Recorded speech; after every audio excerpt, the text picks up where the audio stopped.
سورہ آل عمران کی آیت نمبر 93 ہے۔ اعوذ باللہ من الشیطان الرجیم، بسم اللہ الرحمن الرحیم۔ كل الطعام كان حلا لبني إسرائيل إلا ما حرم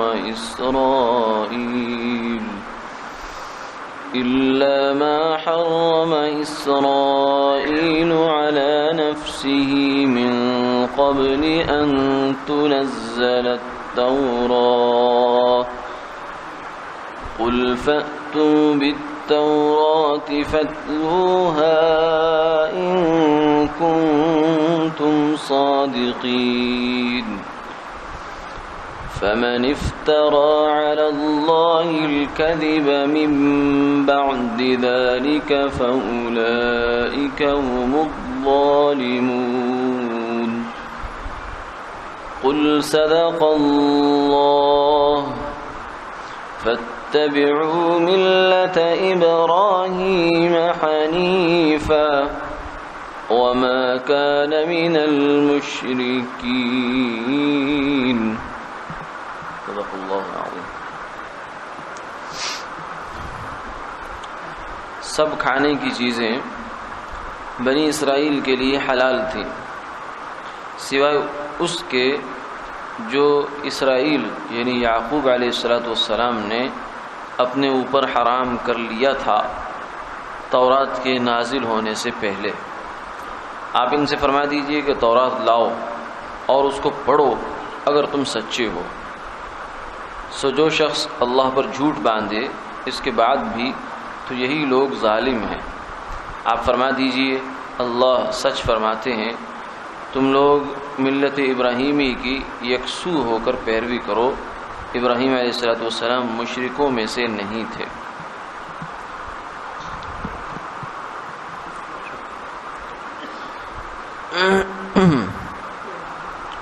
مدینہ منورہ میں یہودی جو آباد تھے انہوں نے ایک موقع پر آپ صلی اللہ علیہ وسلم کے سامنے یہ اعتراض کیا کہ آپ فرماتے ہیں کہ ہم ملت ابراہیمی پر ہیں اور کوئی شک نہیں کہ اسلام ملت ابراہیمی پر ہے، تو ابراہیم علیہ السلام تو اونٹ کا گوشت نہیں کھاتے تھے، تو آپ کیوں کھاتے ہیں؟ تو یہودیوں نے یہ اعتراض کر دیا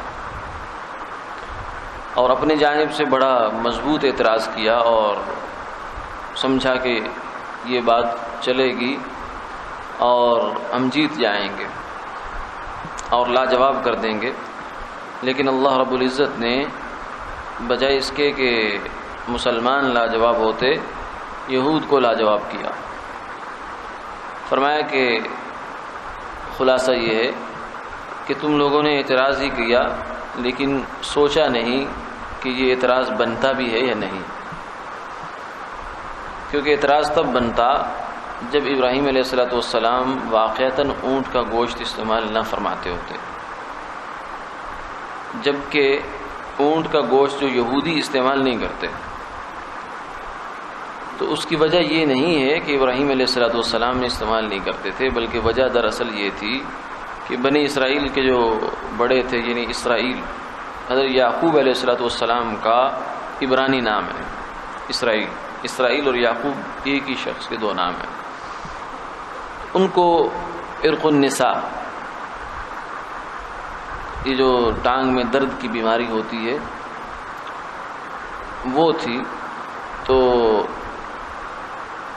انہوں نے یہ نظر مانی کہ اگر اللہ مجھے اس بیماری سے شفا عطا فرما دے تو میں اپنی سب سے مرغوب چیز جو سب سے مجھے اچھی لگتی ہے اونٹ کا گوشت وہ چھوڑ دوں گا۔ گویا کہ ان کے ہاں نظر کا ایک یہ بھی طریقہ تھا۔ شریعت محمدی میں ہمارے ہاں نظر اس طریقے سے نہیں ہوتی کہ کوئی چیز آدمی اس کے نتیجے میں اپنے اوپر حرام کر لے، یہ نظر نہیں ہوتی۔ ہمارے یہاں نظر یہ ہے کہ کوئی صدقہ کرے، اگر مجھے بیماری سے شفا مل گئی تو میں صدقہ کروں گا، اگر بیماری سے شفا مل گئی تو اتنے نفل پڑھوں گا، اگر میرا بیمار اچھا ہو گیا تو میں کنواں کھدوا دوں گا، یعنی کوئی نیک کام کرنے کی نظر مانی جاتی ہے۔ جبکہ انہوں نے حضرت یعقوب علیہ السلام نے یہ نظر مان لی کہ اگر مجھے اللہ نے شفا عطا فرما دی تو میں اونٹ کا گوشت کھانا چھوڑ دوں گا، یہ ان کے ہاں نظر بن جاتی تھی۔ اور بلکہ بعض روایات میں یہ بھی آتا ہے کہ میری اولاد بھی نہیں کھائے گی، یہ بھی کہا انہوں نے، فرمایا۔ پھر اللہ نے شفا عطا فرما دی، تو اب چونکہ انہوں نے نظر مان رکھی تھی تو اللہ کا حکم سمجھ کر پھر انہوں نے زندگی بھر اونٹ کا گوشت استعمال نہیں کیا، اور ان کی نسل نے بھی نہیں کیا۔ تو اس لیے یہودیوں کے ہاں یہ بات چونکہ نسلم بعد نسل چلی آ رہی تھی، باپ دادے سے چلی آ رہی تھی، تو اس لیے ان کے ہاں یہ بات پکی ہو گئی کہ گویا کہ اونٹ کا گوشت تو نبیوں نے کبھی استعمال کیے ہی نہیں۔ انہوں نے بجائے یعقوب علیہ السلام سے اس بات کو چلانے اور ماننے کے اس کو اور اوپر چڑھا دیا کہ حضرت ابراہیم بھی نہیں استعمال کرتے تھے، اسحاق بھی نہیں کرتے تھے، اور حتیٰ کہ کہا کہ نوح علیہ السلام بھی نہیں کرتے تھے۔ تو یہ ایک ان کی بے خبری تھی اصل واقعے سے، ان کو پس منظر ہی پتہ نہیں تھا کہ یہ واقعہ ہوا کیا تھا، تو وہ بجائے اعتراض کے بجائے لینے کے دینے پڑ گئے۔ قرآن پاک نے پھر اس چیز کو ان کو آڑے ہاتھوں لیا، اور میں کہ جو تمہیں اعتراض کر رہے ہو یہ تمہاری نادانی پر مبنی ہے۔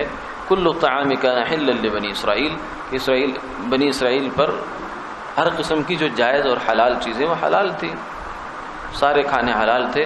ہاں جو حرام ہیں جیسے خون ہے، مردار ہے، اور خنزیر ہے، اور اس طریقے سے اور جو حرام جانور ہیں، نظر لغیر اللہ ہے، یہ تو حرام تھی کیونکہ ان میں شرک ہے، جبکہ باقی چیزیں تو حلال تھیں۔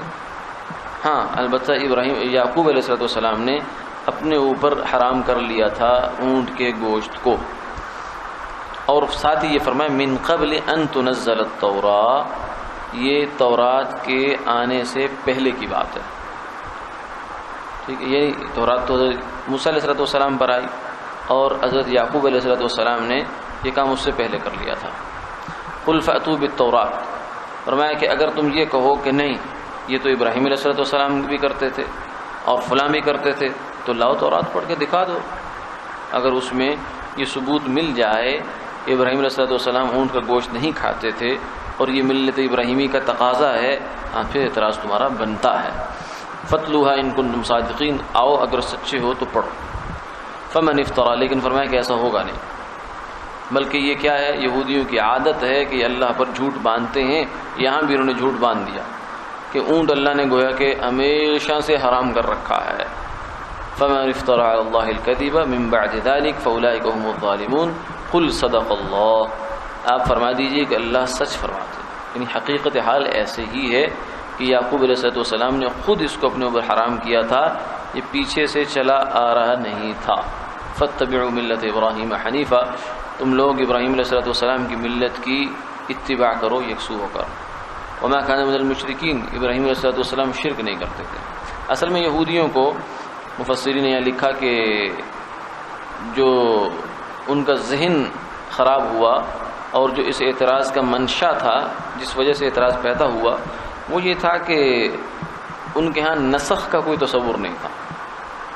آج بھی کچھ قومیں ایسی ہیں، کچھ مذاہب ایسے ہیں جو اسلام پر اس چیز کا اعتراض کرتے ہیں کہ اسلام میں نسخ ہے، نسخ ہوا ہے۔ نسخ کا مطلب کیا ہوتا ہے؟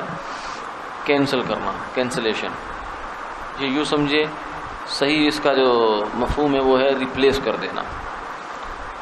اس کی مثال یوں ہے کہ جیسے ایک طبیب ہے، حکیم ہے، ڈاکٹر ہے، معالج ہے، اس کے پاس ایک مریض جاتا ہے اور اس کو نبض دکھاتا ہے، یہ ٹیسٹ کرواتا ہے، تو وہ اس کو ایک نسخہ لکھ دیتا ہے، وہ کہتا ہے کہ 1 ہفتے تک یہ دوا استعمال کریں، اس کے بعد تشریف لائیے گا۔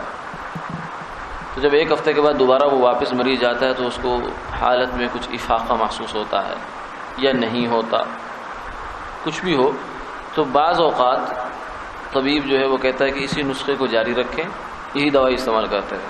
تو بعض دفعہ وہ کہتے ہیں نہیں، یہ دوائی بس بند کر دیں، اب آگے آپ کی دوائی بدلی جائے گی، تبدیل ہو جائے گی۔ تو یہ جو پہلے 1 ہفتے میں دوائی اور چلی، اگلے ہفتے میں نئی دوائی لکھی گئی، تو اس کو کوئی بے وقوف آدمی ہو یا کم سمجھ ہو تو وہ تو یہ کہے گا کہ ڈاکٹر پاگل ہے، اگر دوسری دوائی لکھنی تھی تو پہلے یہ لکھ دیتا کہ وہ ایک دوائی پہلے لکھی پھر دوسری لکھی، اس کا مطلب ہے یہ پڑھا لکھا نہیں ہے، اس کو کوئی سمجھ نہیں ہے، اس کو کوئی پتہ ہی نہیں ہے، کبھی یہ لکھ رہا ہے کبھی یہ لکھ رہا ہے۔ لیکن جو عقل مند آدمی ہے، سمجھدار آدمی جو سمجھتا ہے نوعیت کو، وہ کہے گا نہیں یہ بات یہ نہیں، یہ بات یہ ہے کہ پہلے اس مریض کے مناسب حال وہی دوائی تھی، وہی پرہیز تھا۔ پہلے ہفتے میں اس نے کہا کہ اس کو نرم غذا کھلائی جائے، یخنی پلائی جائے، یہ کیا جائے وہ کیا جائے، اور اگلے ہفتے میں کہا کہ نہیں اب اس کو فلاں چیزیں بھی کھلا لی جائیں۔ یہ کہ مریض ہے اور مختلف اوقات میں اس کے لیے مختلف تجاویز آ رہی ہیں۔ تو اسی طریقے سے بعینہ ہی اللہ رب العزت بھی جب شریعت کو نازل فرماتے ہیں یا شروع سے انسانوں پر احکامات جو نازل ہوتے رہے تو وہ اس میں نسخ ہوتا رہا ہے صورتحال کے لحاظ سے۔ مثلا آدم علیہ السلام کے زمانے میں چونکہ ابتدائی زمانہ تھا انسانوں کا، تو بہن بھائی کا نکاح بھی ہوا آپس میں، لیکن پھر ہمیشہ کے لیے ختم کر دیا گیا اس کو۔ تو پہلے ایک حکم آیا پھر اس کو ختم کر دیا، اسے ہی نسخ کہتے ہیں۔ اور خود جو ہے یہود اس چیز کے منکر تھے، وہ کہتے تھے کہ نسخ نہیں ہونا چاہیے، مسلمانوں کے ہاں قرآن میں نسخ بہت ہوتا ہے۔ تو یہ اصل میں اعتراض جو ہے نسخ کی حقیقت نہ سمجھنے کی وجہ سے ہے۔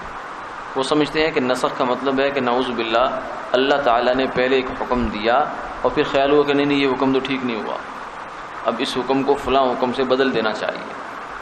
اسی کو بدا کہتے ہیں۔ بدا کا ایک عقیدہ ہے جو کچھ لوگ مسلمانوں میں بھی یہ عقیدہ رکھنے والے مسلمان کہلانے والے لوگ بھی ہیں جو کہتے ہیں کہ نعوذ باللہ من ذالک اللہ کو بدا ہو جاتا ہے۔ یعنی بدا کا مطلب ہے کہ ایک زمانے میں ایک وقت میں اللہ تعالیٰ نے ایک فیصلہ فرمایا اور بعد میں انہیں ظاہر ہوا کہ نہیں یہ فیصلہ درست نہیں تھا، اس کی جگہ یہ فیصلہ درست ہے۔ نعوذ باللہ من ذالک، یہ اللہ کی نسبت سے عقیدہ رکھنا کفر کا عقیدہ رکھنا ہے کہ اللہ تعالیٰ کا علم کامل ہے، وہ ایسا نہیں ہو سکتا۔ لا یضل ربی ولا ینسا، اللہ تعالیٰ فرمایا کہ نہ تو وہ اپنے راستے سے بھٹکتے ہیں اور نہ انہیں بھول لگتی ہے۔ آدمی عام طور سے یہ جو حرکت کرتا ہے یا تو بیچارے کو غلطی لگ جاتی ہے یا بھول ہو جاتی ہے، تو اللہ تعالیٰ تو ان دونوں کاموں سے پاک ہیں۔ اللہ جب بھی حکم کو تبدیل فرماتے ہیں تو اس میں مصلحت ہوتی ہے، جیسے طبیب جب نسخے کو بدلتا ہے تو مریض کی مصلحت ہوتی ہے۔ تو یہ یہودیوں کا یہ تصور تھا کہ اگر آج ہمارے اوپر اونٹ حرام ہے تو اس کا مطلب یہ ہوگا کہ آدم علیہ السلام سے لے کر حرام ہی چلا آ رہا۔ کیوں؟ اس لیے کہ حکم تو ایک ہی رہے گا ہمیشہ، آدم علیہ السلام سے لے کر قیامت تک حکم ایک ہی رہے گا، تبدیلی نہیں ہوگی۔ تو یہ ان بیچاروں کی ایک غلط فہمی تھی جس کی بنیاد پر یہ اعتراض اٹھا دیا، حالانکہ یہ ان کی بنیاد ہی غلط، نہ تورات کو صحیح سمجھا پڑا اور نہ ہی یہ اصول صحیح سمجھا کہ نسخ ہو سکتا ہے یا نہیں ہو سکتا۔ یعنی عین ممکن ہے کہ یہودیوں پر تو اونٹ حرام ہو لیکن پچھلی ملتوں پر حلال ہو، تو اس میں کیا یعنی استبعاد ہے یا بعد کی کوئی بات نہیں ہے۔ تو ان آیات کے اندر اللہ تعالیٰ نے یہ احکامات بیان فرما دیے۔ وآخر دعوانا الحمد للہ۔